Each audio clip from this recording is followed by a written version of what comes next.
Hello there, strangers.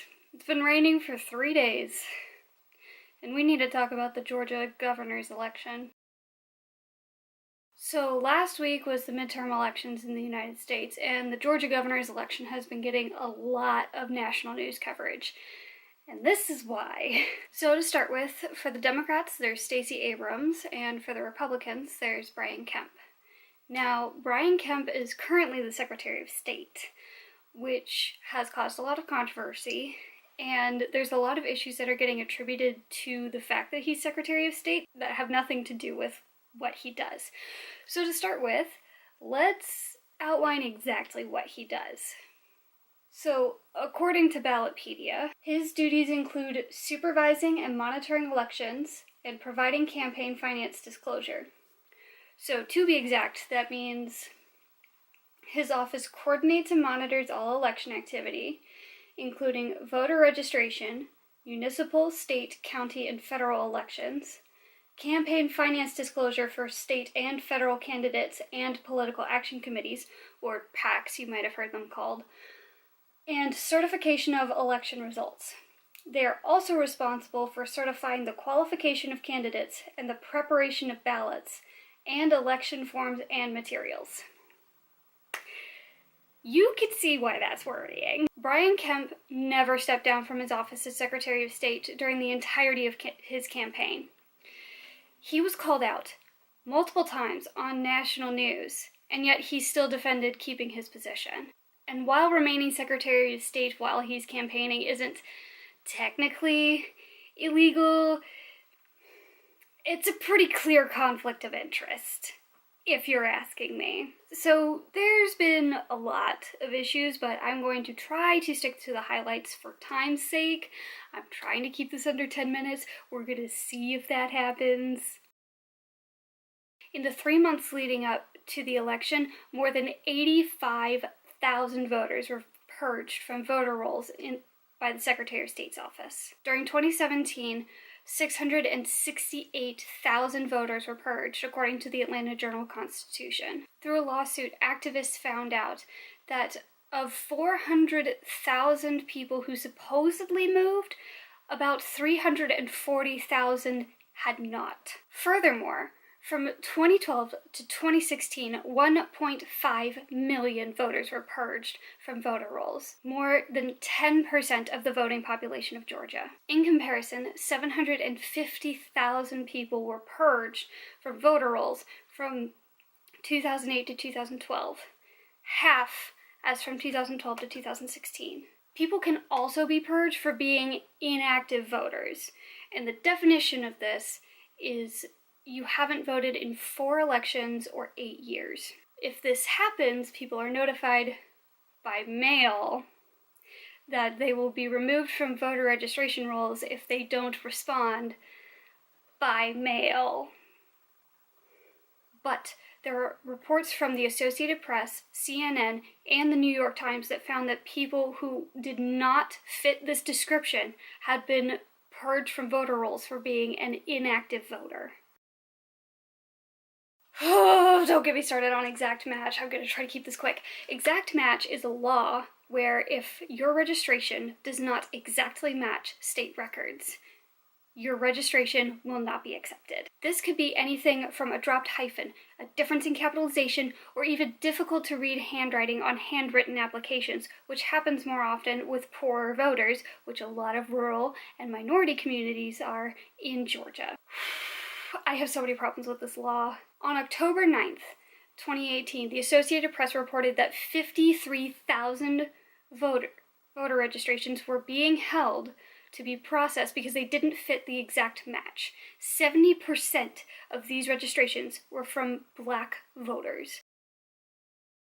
There have also been wrongful investigations, but the most recent one was 2 days before the election. The Secretary of State's office launched an investigation into the Georgia Democratic Party for supposedly hacking into voter rolls. Whew!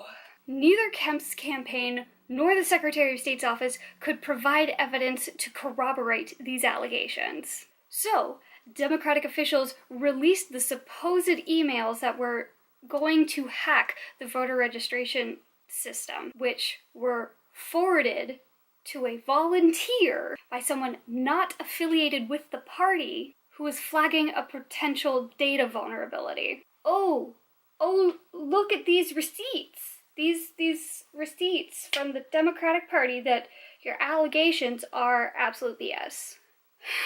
There were also many issues on Election Day, but one of the ones that stood out to me personally was that in the second largest county, Gwinnett County, my county, there was a polling place that was offline when doors opened at 7 a.m. The entire polling location was offline. The county said it was issues with polling machines that make the electronic ballots, but... So, after the election, Kemp claimed victory on November 9th, 2018. But the Secretary of State's office said they were unsure of how many non-provisional ballots were left to be counted, meaning the absentee ballots and the ballots from Election Day. Now, as of Friday, only a dozen counties in Georgia of 159 counties had verified their results.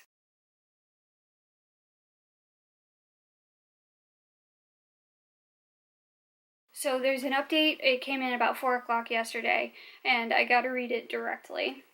As of yesterday afternoon, 2 Democratic U.S. senators are asking the Justice Department to investigate potential voting rights abuses in Georgia following the close governor's election. Senators Cory Booker of New Jersey and Brian Schatz of Hawaii released a letter Monday to the Assistant Attorney General. They cite concerns with Georgia's exact match law, requiring voters' information to match precisely how they appear on other government databases. They also cite aggressive efforts to delete inactive voters from the rolls and elimination of polling places. Booker and Schatz's letter requests a thorough investigation to determine if Georgia's election laws and policies violate the Voting Rights Act. So this is just a very brief overview of all the information I found. I'm going to film a second video with everything right after this, and hopefully have them up around the same time today. The video on my personal channel will be linked below if I have done that. I don't know what to do now. There's been so much corruption and issues that came out of the Secretary of State's office with running the process, this whole process, and it feels like it's hard to trust this election, and I feel like we're in a point where it doesn't matter who wins, it's going to divide the state.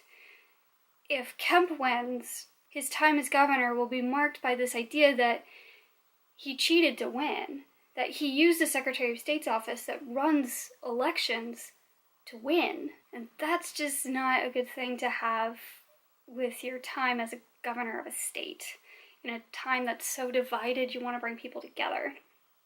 But if Stacey Abrams wins, Georgia is still very explicitly racist, and I feel like it's just going to bring out the racists like it did under Obama, and it's going to bring up the poorer counties in rural Georgia to just resent her as a governor, which will still again divide the state.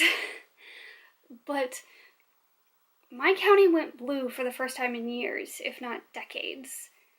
We voted for Stacey Abrams, and I think that's indicative of Georgia changing, and I personally feel like Georgia needs a change, but I don't know if Georgia's ready for a change. And with Kemp going full Trump during his campaign, I'm kind of scared if he wins.